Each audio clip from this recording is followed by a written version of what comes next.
ಸ್ನೇಹಿತರೆ, welcome back to my channel. ನಾನು ಚೈತ್ರ. ಇವತ್ತು ಎಲ್ಲ ಕೆಲಸ ಮುಗಿಸಿ ತಿಂಡಿ ಎಲ್ಲ ಮುಗಿಸಿ ಇವಾಗ ರೆಸ್ಟ್ಗೆ ಅಂತ ಕೂತ್ಕೊಂಡಿದ್ದೀನಿ. ಇನ್ನು ರೆಸ್ಟ್ ಸಿಗುತ್ತೋ ಇಲ್ವೋ ಗೊತ್ತಿಲ್ಲ. ಕೆಲಸಗಳಂತೂ ನಾವು ಹುಡುಕ್ತಾ ಇದ್ದರೆ ಬರ್ತಾನೆ ಇರುತ್ತೆ, ಹುಟ್ಕೊಳ್ತಾನೇ ಇರುತ್ತೆ. ಏನು ಕೆಲಸ ಇಲ್ಲ ಅಂತ ಕೂತ್ಕೊಂಡ್ಬಿಟ್ರೆ ಆರಾಮ.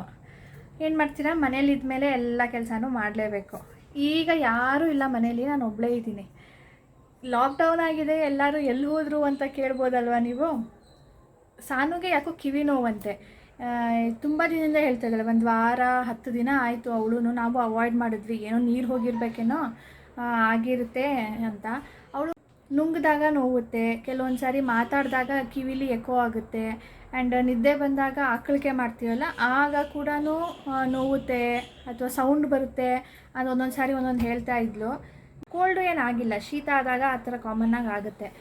ಯಾಕೆ ಅಂತಲೇ ಅರ್ಥ ಆಗಲಿಲ್ಲ. ಇವತ್ತು ಹೋಗಿದ್ದಾಳೆ. ಈಗ ಲಾಕ್ಡೌನ್ ದಿನ ಕರ್ಕೊಂಡು ಹೋಗಿದ್ದಾರೆ, ಅದೇನು ಪ್ರಿಕಾಷನ್ಸ್ ಮಾಡ್ಕೊಂಡಿದ್ದಾರೆ ಅಂತ ಅವ್ರ ವ್ಲಾಗಲ್ಲಿ ನೋಡಿ ನೀವು. ಲಾಕ್ಡೌನ್ನಲ್ಲಿ ಆಚೆ ಹೋಗಬೇಕು ಅಂದರೆ ಹೇಗೆ ಹೋಗಬೇಕು ಅಂತ ನಮಗೂ ಭಯ. ಟಿ ವಿಲೆಲ್ಲ ತೋರಿಸ್ತಾ ಇದ್ದಾರೆ ನೋಡಿ, ಪೊಲೀಸ್ ಆಚೆ ಬಂದಿರೋರಿಗೆಲ್ಲನೂ ಪನಿಷ್ ಮಾಡ್ತಾ ಇದ್ದಾರೆ ಅಂತ. ಬಟ್ ಅವ್ರು ಎಲ್ಲರಿಗೂ ಏನು ಮಾಡ್ತಾ ಇಲ್ಲ, ಸುಮ್ಮನೆ ಏನು ರೀಸನ್ ಇಲ್ಲದೆ ಆಚೆ ಹೋಗ್ತಾರೆ ನೋಡಿ, ಅವ್ರಿಗೆ ಮಾತ್ರ ಅವರು ಕೇಳಿಬಿಟ್ಟು ಪನಿಷ್ ಮಾಡ್ತಿದ್ದಾರೆ. ಬಟ್ ಈಗ ವ್ಯಾಲಿಡ್ ರೀಸನ್ ಇದೆ. ಡಾಕ್ಟರ್ ಸಿಗ್ತಾರೋ ಇಲ್ವೋ ಡೌಟು, ಅದು ನಾವು ವಿಚಾರಿಸೋಕ್ಕಾಗಲಿಲ್ಲ. ಅಲ್ಲಿಗೆ ಹೋದ್ಮೇಲೆ ಗೊತ್ತಾಗೋದು.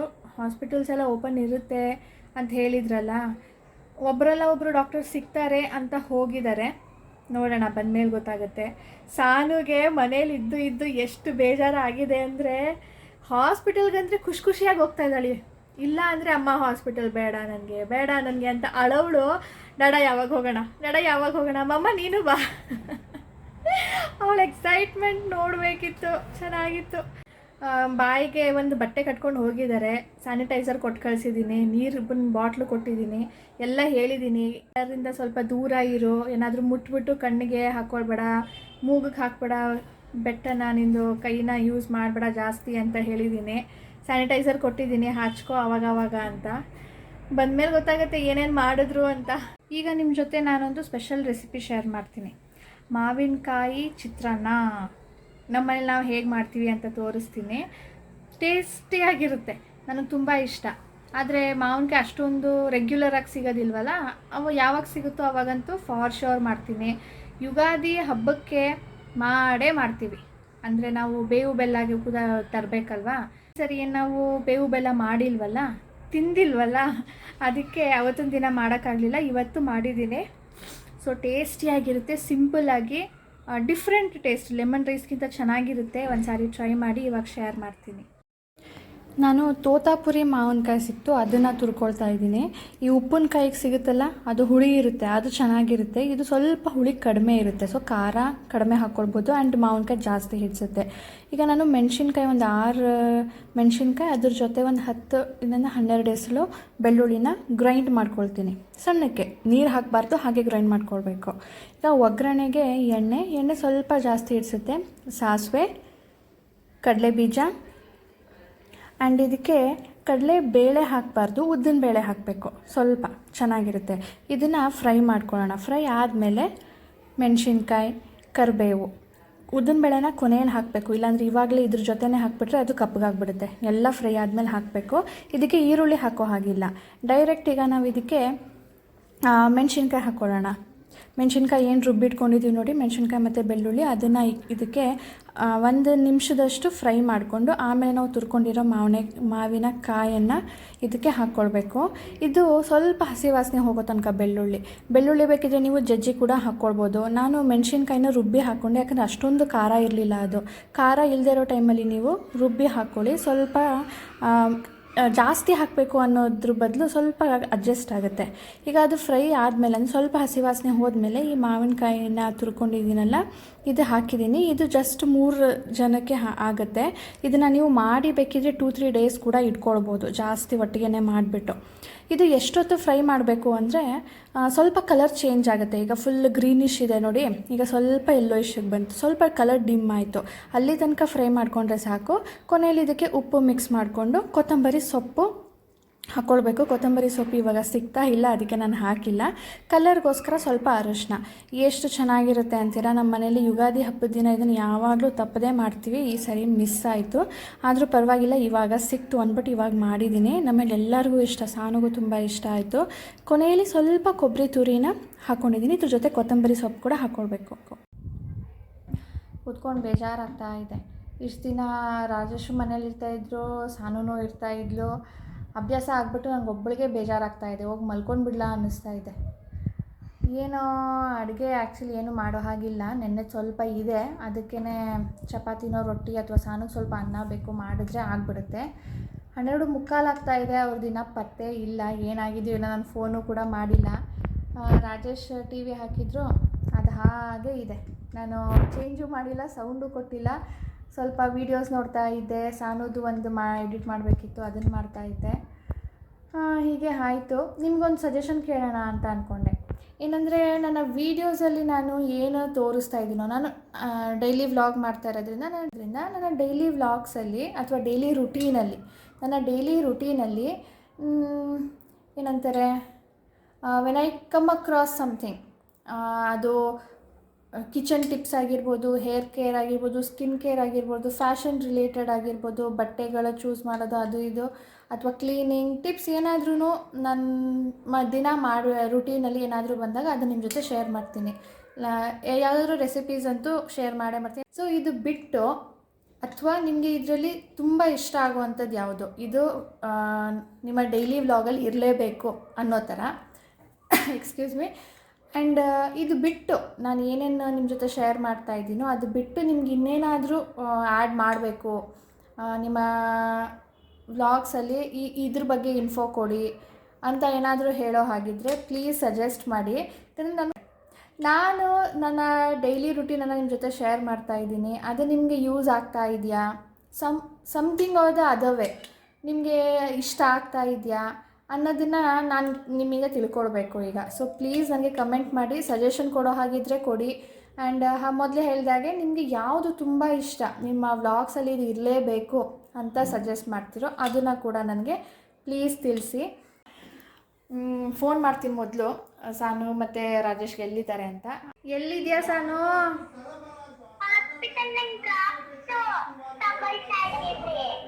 ಡಾಡಾ ತೋರ್ಸಾಯ್ತಾ? ಓಕೆ, ಈಗ ಬರ್ತೀರಾ?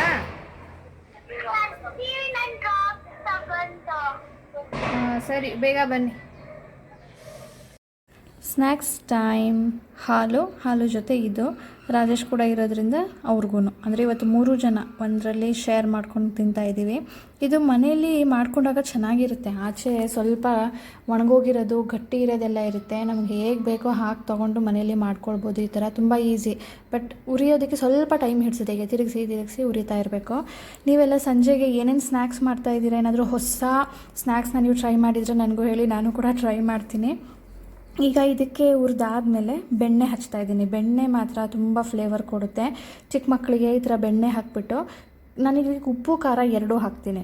ಸೊ ನೀವು ಮಕ್ಕಳಿಗೆ ಕೊಡೋ ಹಾಗಿದ್ರೆ ಖಾರಾನ ಸ್ಕಿಪ್ ಮಾಡ್ಬೋದು. ಯಾಕಂದರೆ ತಿನ್ನಬೇಕಾದ್ರೆ ತುಟಿಗೆ ಖಾರ ತಗಲ್ದಾಗ ಅವ್ರಿಗೆ ತಿನ್ನೋದಕ್ಕೆ ಆಗೋದಿಲ್ಲ. ಬರೀ ಉಪ್ಪು ಹಾಕ್ಕೊಡಿ, ತುಂಬ ಟೇಸ್ಟಿಯಾಗಿರುತ್ತೆ.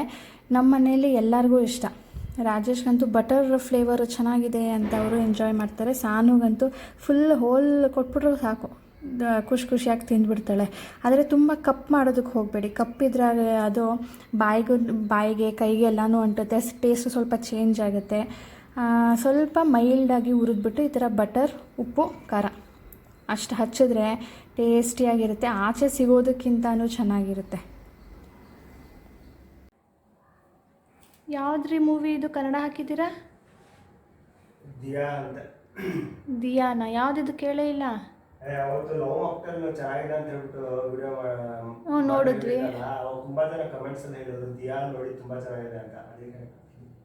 ಇವಾಗ ಹಾಕಿದ್ರಾ? ನಾನು ಅಡುಗೆ ಮಾಡಬೇಕು ಈಗ. ತಂದಿದ್ದೀರಾ ಮೊಟ್ಟೆ ಸಾರು ಮಾಡು ಅಂತ?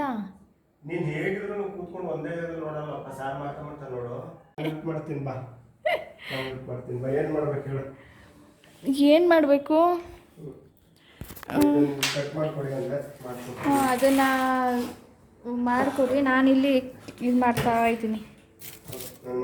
ನಾವು ಮಸಾಲೆಗೆ ಇಲ್ಲಿ ರೆಡಿ ಮಾಡ್ತೀವಿ, ನೀವು ಅಲ್ಲಿ ರೆಡಿ ಮಾಡಿ. ಸೊ ಕಾಯಿ ತುರ್ದು ಕೊಡ್ಬೇಕು ತಾನೆ. ಮಸಾಲೆ ತೆಗೆದುಕೊಳ್ಳೋದನ್ನು ತೋರಿಸ್ತೀನಿ. ಒಂದು 10 ಮೆಣಸು ತೊಗೊಂಡಿದ್ದೀನಿ, ಒಂದೂವರೆ ಇಂಚಷ್ಟು ಚಕ್ಕೆ, ಒಂದು 6 ಲವಂಗ, ಇದಕ್ಕೆ ಬೆಳ್ಳುಳ್ಳಿ, ಒಂದು ದಪ್ಪ ಬೆಳ್ಳುಳ್ಳಿ, ಒಂದು 20 ಎಸ್ಲಿದೆ ಅಂತ ಅಂದ್ಕೊಳ್ಳಿ.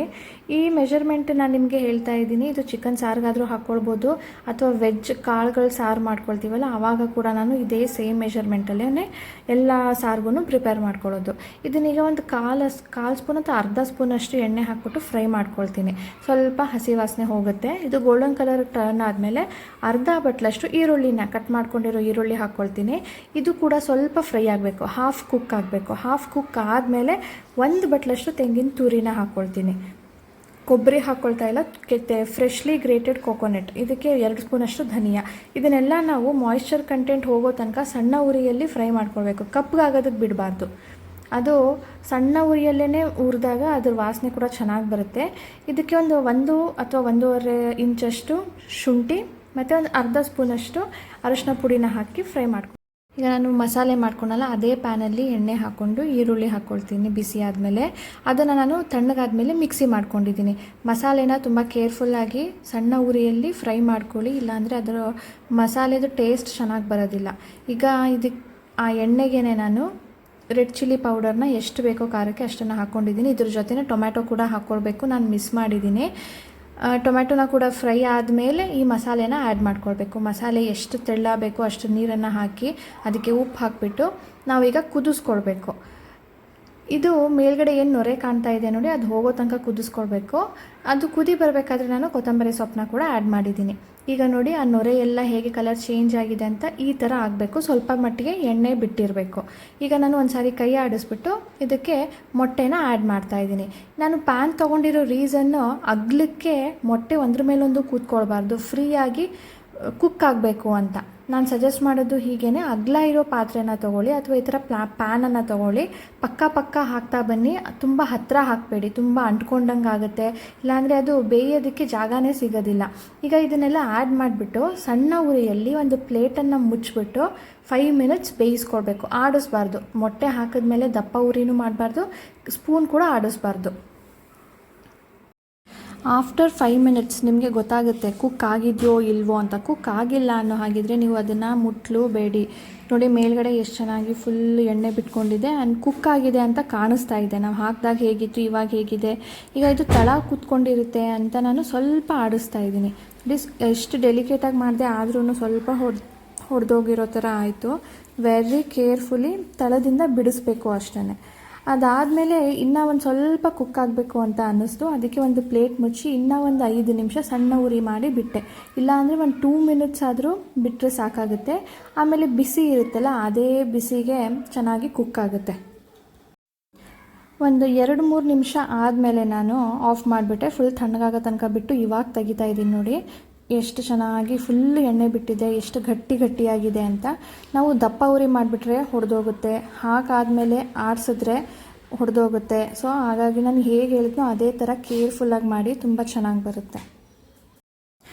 ನಾನಿಲ್ಲಿ ನಾವೆಲ್ಲರೂ ಮೂವಿ ನೋಡ್ತಾ ಇದ್ವಿ. ಸಾನು ಅವರು ಇವತ್ತು ಆಟಾಡ್ತಾಯಿದ್ರು. ಫೇರೀಸ್ ಆಗಿದ್ದಾರೆ ಅವಳು ಮತ್ತು ಅವಳ ಫ್ರೆಂಡು.